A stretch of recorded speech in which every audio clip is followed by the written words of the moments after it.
We've struggled. We had a real close one up there last year, obviously. It came right down to the end, but they do a good job. They play hard. They got some good players, and they do a good job coaching them. And it should be a heck of a game Saturday.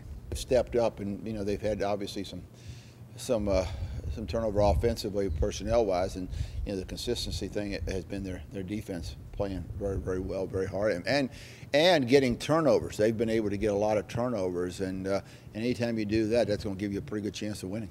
Well, yeah, there's a big difference there. I mean, when we're winning, I mean, you look at the games that we've won. I mean, usually we've been in the plus side with turnovers. We've been pretty good about not turning it over, and we've been pretty good about getting some. And that's one thing we have to do defensively. We've got to force some balls to be thrown up in the air and pick them off, and get the balls on the ground, get them, and things like that. That's a big factor, especially in these league games where teams are so close and it's so competitive.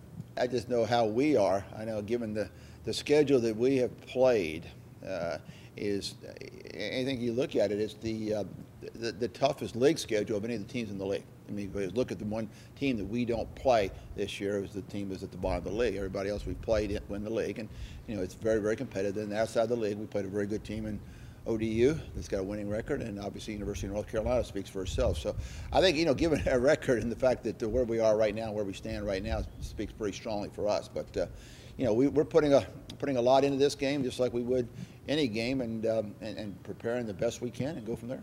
It's gone on longer, but I don't know if it changes that much with present day players. I mean, I think it probably affects it's probably different for some of the alumni and fans, because they go back further than and remember other games other than our players do right now. Our players are very much tuned into the teams in our league and the teams that we play every year, and Richmond's one of them. And we haven't done too well against them lately.